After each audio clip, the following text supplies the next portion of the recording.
Trump bombed Iran, specifically didn't bomb any civilian places, but he bombed their nuclear facilities because the whole goal was to emphasize that Iran cannot have a nuclear weapon, right? Now, before I found out all of the details and before I reacted to it over the weekend, I was concerned. I was concerned because I didn't want the United States of America to be dragged into a war.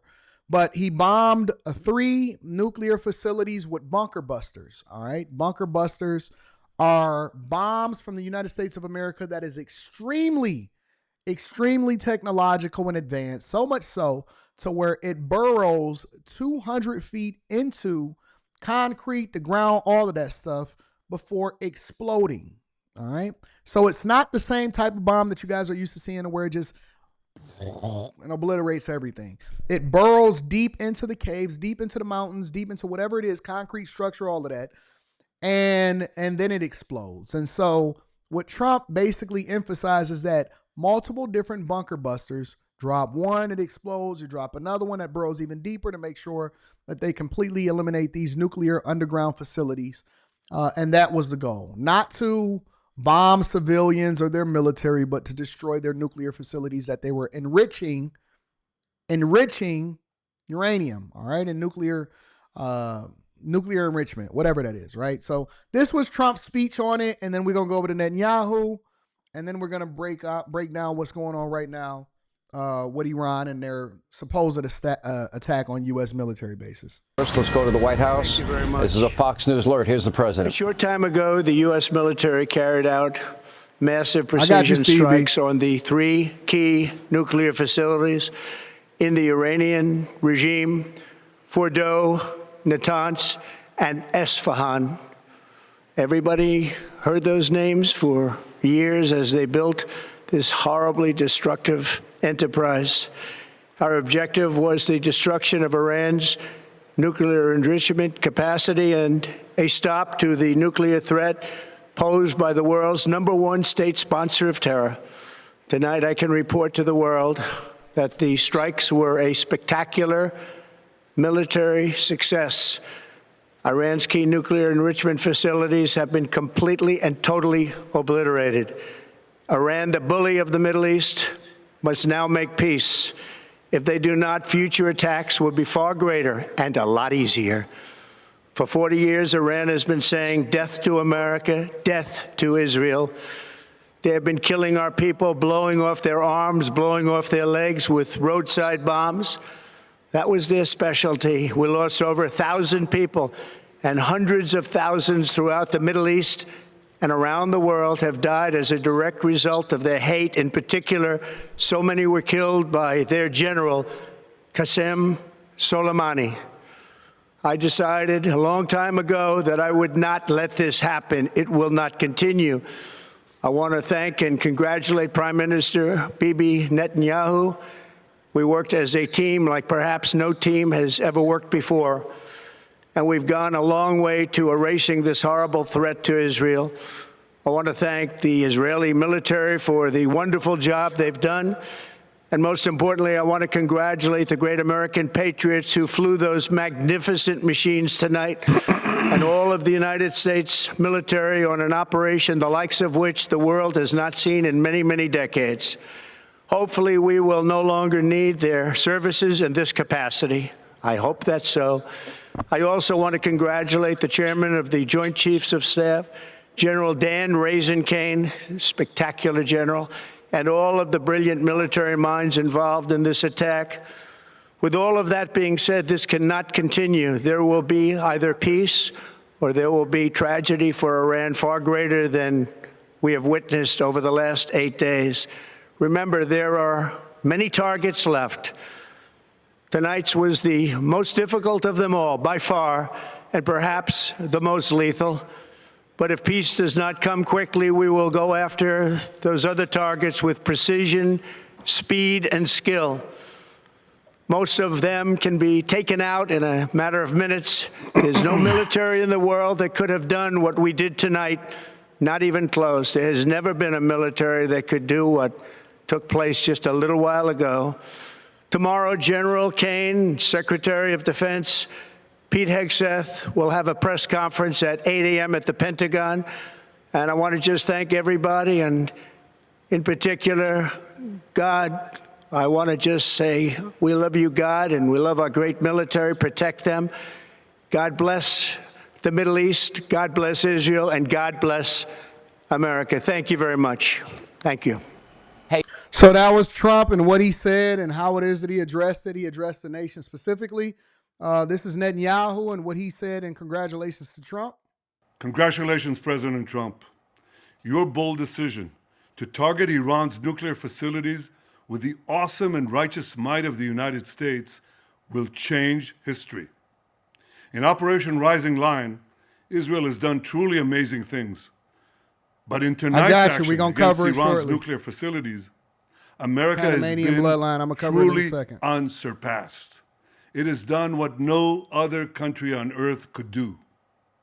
History will record that President Trump acted to deny the world's most dangerous regime the world's most dangerous weapons. His leadership today has created a pivot of history that can help lead the Middle East and beyond to a future of prosperity and peace. President Trump and I often say, peace through strength. First comes strength, then comes peace. And tonight, President Trump and the United States acted with a lot of strength. President Trump, I thank you. The people of Israel thank you. The forces of civilization thank you. God bless America. God bless Israel. And may God bless our unshakable alliance, our unbreakable faith. So let's break this down for a second, all right? So over the weekend, and again, I am not a fan of war at all. I understand that some wars are political. I understand that some wars are to destabilize. I understand some wars are probably warranted. And I also understand some wars are for the benefit of the military-industrial complex, all right? There's a lot of different theories that's going on. And some of the theories that we have is that our alliance with Israel is one of the reasons why we have to make sure that we neutralize Iran and their ability to be able to put together a nuclear weapon, because it would be devastating for Iran to ever put together a nuclear weapon, right? Trump did warn, and he said that he would make a decision within 2 weeks. I had to go back and look at the footage and look at what he said. Because I thought that Trump had said that he was going to take 2 weeks to make a decision. He said that he's going to make a decision within 2 weeks. So that's the second thing that we want to make sure that we understand. The third thing is that he did say to evacuate Tehran, right? And the people evacuated Tehran, which then set off a whole bunch of liberals saying that they stand with Iran, which is wild to me. That is the most idiotic thing that I've ever heard so far from people standing with Tehran. They standing with Iran, y'all. Regardless of whether or not I 100% agree with these measures in which Trump basically authorized the neutralization of the enrichment of nuclear weapons, or to develop a nuclear weapon over in Iran, which is one of the reasons he hit these sites and one of the reasons why Israel destroyed, military commanders and scientists that were a part of the program. I will never, under any circumstance, ever say that I stand with Iran.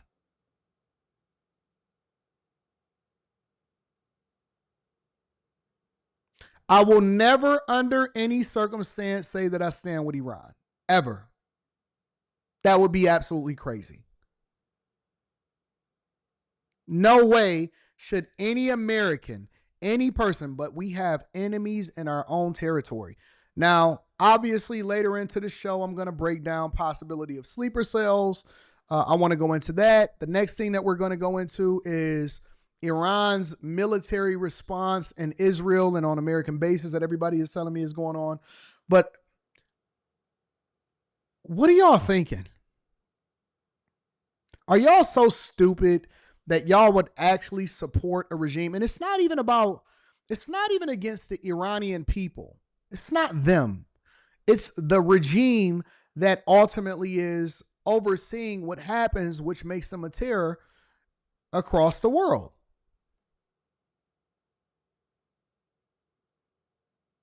Agreed. And that's the whole thing. How do you support a country that wishes death on you? Do y'all know that on a regular basis and throughout history in your lifetime, they have always said death to Americans? They have wished death to the United States of America and Americans themselves. And you support this? You support this. You know, Iran, they say that they had several different missile and drone strikes that were a part of what was happening, right, as far as supplying Russia in a Russia-Ukraine war. I'm not a fan of everything that is happening right now. I don't agree with some things. Other things I understand. But I would never, under any circumstance, say I support Iran. That is insane.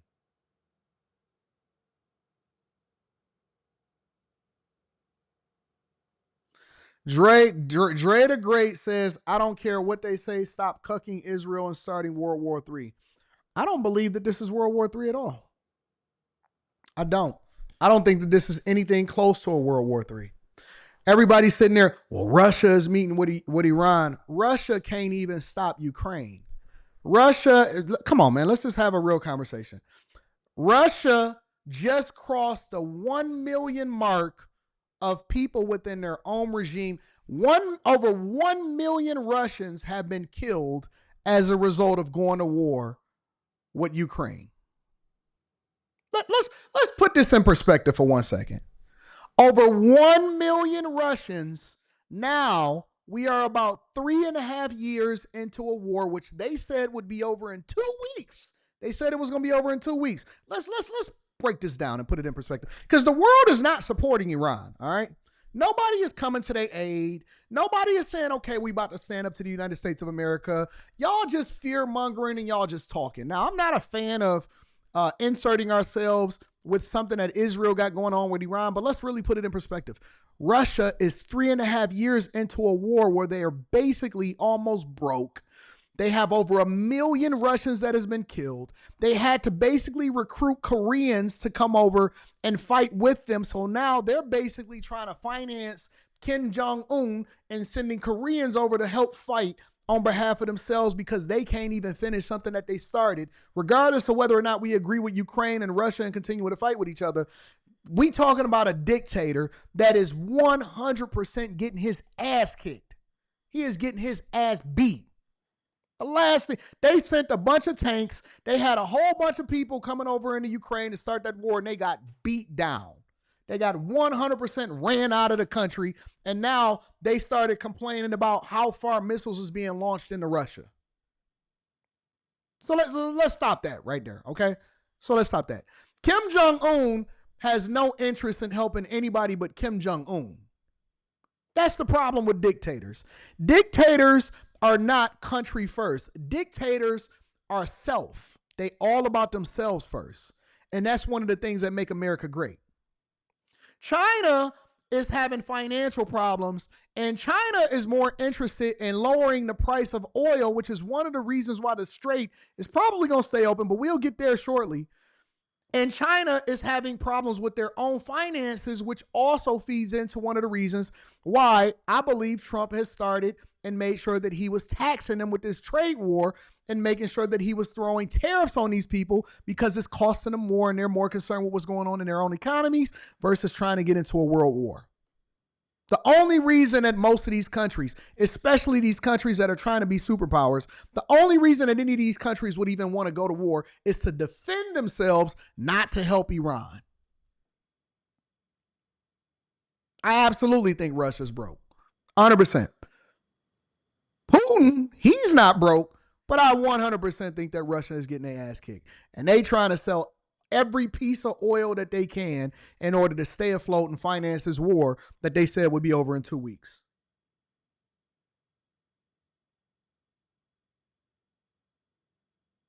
Russia will eventually win, but at what cost? At what cost? That's what you're not asking yourself. Can Russia really afford to support Iran?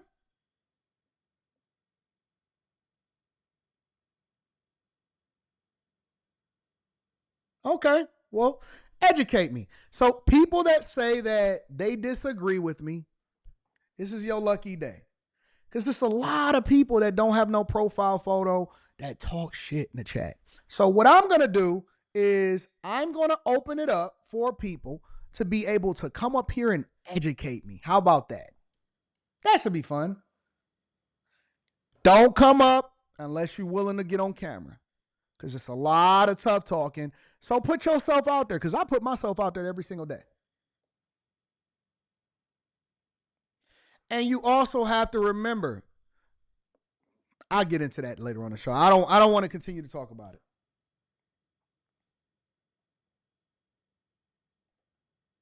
Because I know a lot of y'all really just hate Trump.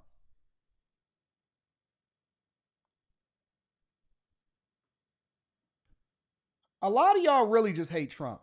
So it doesn't really matter what he does. It doesn't matter whether or not he does or he doesn't.